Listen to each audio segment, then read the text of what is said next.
مساء النور، نتمنى تكونوا بخير وعلى خير. اليوم وصفتنا وصفة كيك، لكن ماشي كيف المعتاد. غادي نحضروها اليوم بكاس ماء مغلي. شوفوا معايا المكونات. هنايا عندي 3 بيضات، غادي نضيف عليها رشيشة الملح، وهنايا معلقة صغيرة من الفاني، وغادي نضيف عليها نصف كأس السكر. المعيار اللي غادي تعتمدوه هو نفس الكاس اللي غادي تقيسوا به كل المكونات. انا هنايا درت كاس العنبه، نص كاس سكر. ممكن ديري كاس كبير، انا كنقلل من السكر.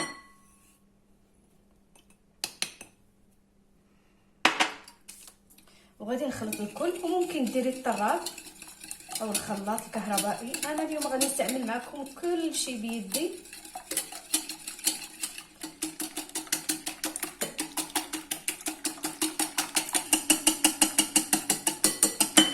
بعدها غادي نضيف الزيت،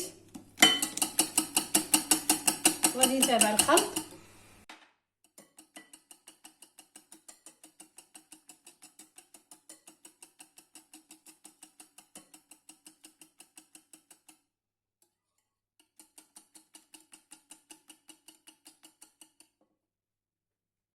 هنايا غادي نوجد كاس الماء ساخن، غادي نوضع عليه معلقه صغيره من نيسكافيه،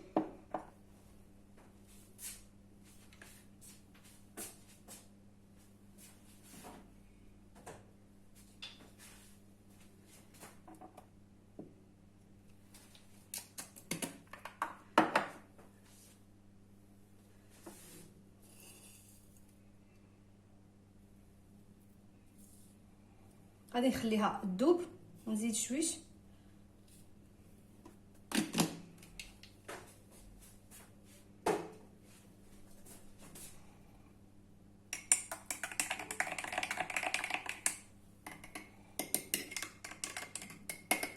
غنحطها على جنب. من بعد ما نزيد الخليط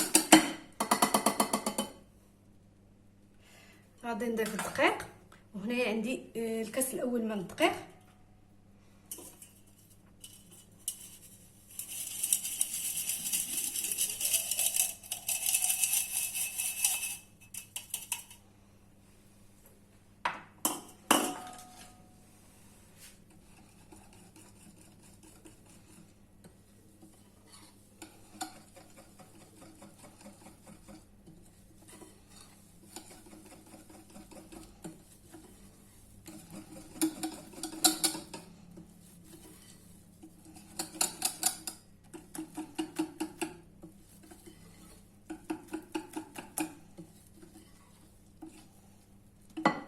غادي نضيف الثاني، وغادي نزيد معاه خماره.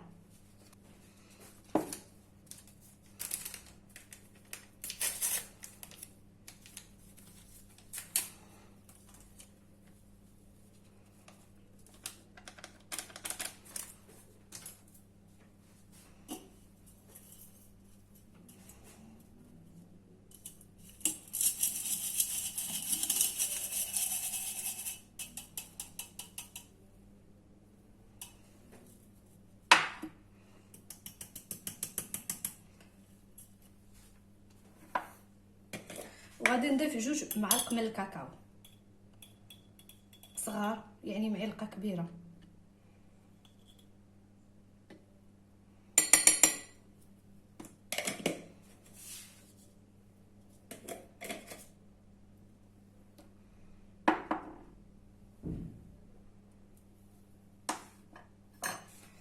غادي نتابع الخلط.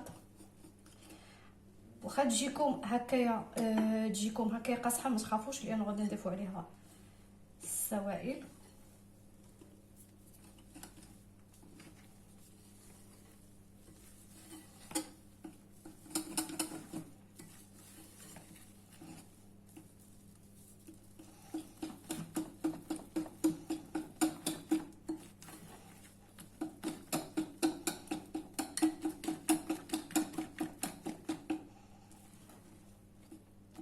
هذا هو القوام ديال الكيك ديالنا او ديال الخليط قبل اضافه الماء.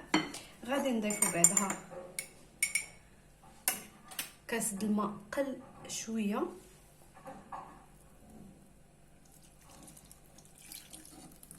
وغادي نخفوا يدينا شويه باش ما يطيبش لينا هذا البيض.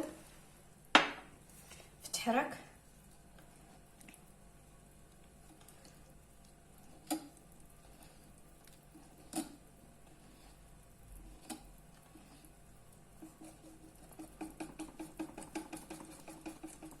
هكذا كيخفاف. من بعد ما ضفنا له كاس د الماء الساخن،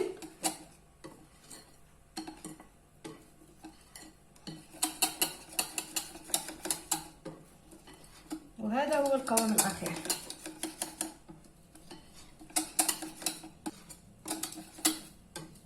ما تخافوش كيكون سائل هكايا، لانه هذيك السخونه ديال الماء كتلين لينا جميع المكونات السابقه.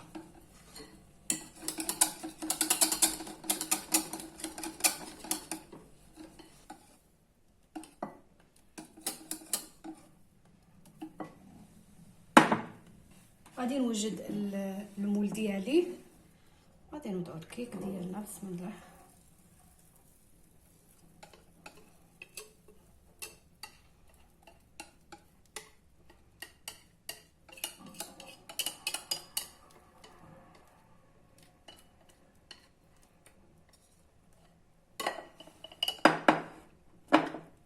هكذايا، وغادي ندخلوه الفران على درجه 160 مده 35 حتى 40 دقيقه، وعلى فران بارد.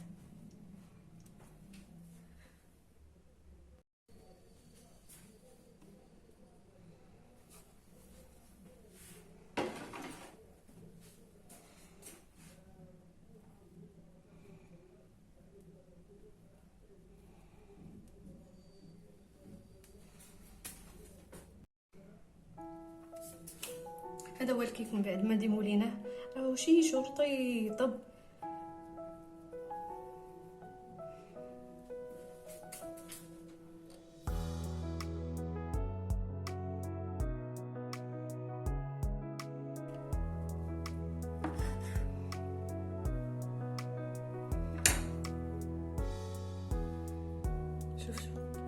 شوف كيفاش هشام كتطلع خفيفه كيف القطن.